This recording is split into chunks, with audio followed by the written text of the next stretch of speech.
મારા દીકરા અને દીકરીના લગ્ન છે અને લગ્ન થોડો જે વર્તમાન સમયમાં જે લગ્ન એક તાસીરા જેવો જે વિષય બની ગયો છે. તો આપણે જે મૂળ પરંપરા હતી, પ્રકૃતિને સાથે રાખી, ગાયને સાથે રાખી અને દીકરા દીકરીના લગ્ન સંસ્કાર તરીકે ઉજવા જઈ રહ્યા છીએ.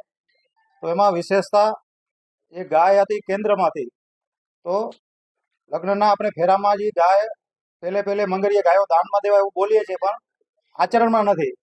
તો અમે ગાય પણ દાનમાં આપવાના છે અને પૂરું જે મંડપનું સુશોભન અને પારંભથી આ જે પત્રિકા છે એ પત્રિકા સંપૂર્ણ ગાયના ગોબરમાંથી બનાવેલી છે. એનો કાગળ, એની પ્લેટ એ સંપૂર્ણ ગાયના ગોબરમાંથી સાત્વિક પત્રિકા તૈયાર કરી છે. અને લગ્ન જે મંડપ છે, માંડવો છે, એનો જે શણગાર છે એ સંપૂર્ણ ગાયના ગોબરમાંથી તૈયાર થશે અને એનું સુશોભન પણ ગાયનું ગોબરનું હશે. અને સાથે પર્યાવરણને સાથે રાખીને દીકરીને 108 પ્રકારના વટવૃક્ષના રોપા પણ દાનમાં આપવાના છીએ.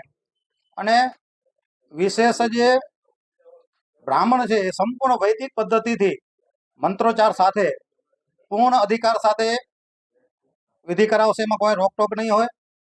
સાથે જે અત્યારે જે બેફામ ખર્ચા થઈ રહ્યા છે એ ઓછામાં ઓછા ખર્ચે, એટલે કે બ્યુટી પાર્લરના મોટા સંગીતના જે ખર્ચાઓ છે એ પણ નહીં કરવામાં આવે. અને પ્રાકૃતિક રીતે ગાયના પંચગવ્યથી દીકરીને કોસ્મેટિક બનાવી અને એનો ઉપયોગ કરવામાં આવશે. સાથે જે લોકો આવવાના છે એના માટે પણ અપેક્ષા રાખી છે કે લગ્નમાં વ્યસનવાળાને પ્રવેશ નથી, ટૂંકા કપડાં પહેરીને પણ એ લગ્નમાં પ્રવેશ નથી, ચામડાની વસ્તુ લઈને પણ પ્રવેશ નથી. પોતાના પદવેશ છે એ મંડપના બારે અમે સ્વીકારી લેશું.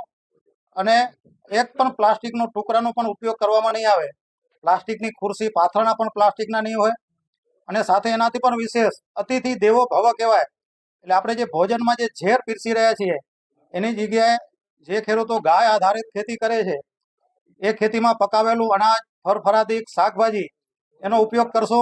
એના માટે પૂર્વ તૈયારી માટે 4 મહિના પહેલા ઘણા ખેડૂતોને ગાય આધારિત ખેતીમાં શાકભાજી ઉગાડવાનો પ્રારંભ કર્યો છે.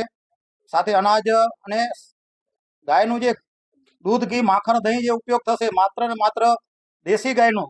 એમાં ખાસ કરીને કચ્છમાં જે વ્યક્તિગત ગોપાલન થાય છે એમની પાસે ઘી પૂરતા ભાવ દઈને, એટલે અત્યારે ત્યાં 1200 ચાલે છે, પણ અમે 1500 રૂપિયા ભાવ આપી અને એ ઘી ખરીદી કરવાના છીએ. તો ગાય બચી જશે, પર્યાવરણ પણ બચશે.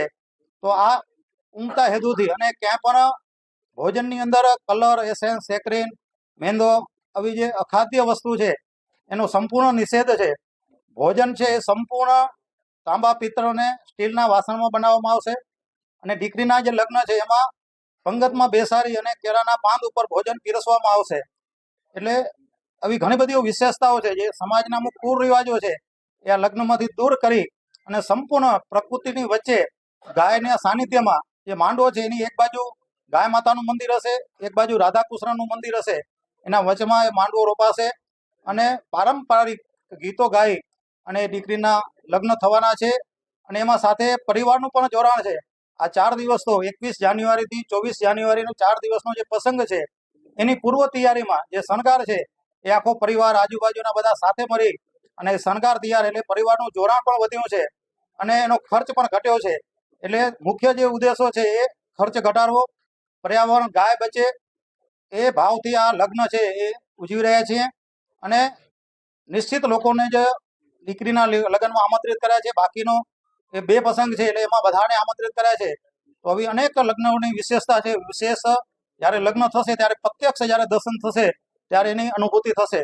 લગ્ન છે 21 થી કરી અને 24 જાન્યુઆરીના 4 દિવસ છે. એટલે 21ના દીકરાના લગ્ન છે, 22 તારીખના છે એ જાહેર જમણવાર છે અને 24 તારીખના છે એ દીકરીના લગ્ન છે.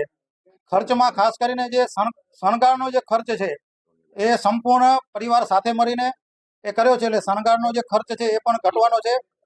સાથે ફટાકડાનો જે ખર્ચ છે એ પણ 0 છે. સાથે મોટા જે સંગીતો છે, બ્યુટી પાર્લરનો જે મોટો ખર્ચો હોય છે, અમારા સમાજમાં અત્યારે બ્યુટી પાર્લરનો એટલો કેસ ચાલ્યો છે કે 50,000 થી કરીને 2.5 લાખ રૂપિયા જે બ્યુટી પાર્લર એ લઈ જતા હોય છે. અને એમાં પણ હમણાં એક દૂષણ આવ્યું છે કે દીકરીને તૈયાર કરવા માટે પણ પુરુષો આવતા હોય છે. તો એનો પણ સંપૂર્ણ નિષેધ છે. એટલે આ રીતે કરીને કુલ ખર્ચો તો આપણે જ્યારે પૂર્ણ થશે ત્યારે ધ્યાનમાં આવશે પણ એ નક્કી છે કે ઓછામાં ઓછે ખર્ચે આ લગ્ન છે એ ખૂબ વિશેષ એટલે સારા થાય એ પ્રકારનો સંપૂર્ણ પરિવારનો સાથે મળી અને પ્રયત્ન છે.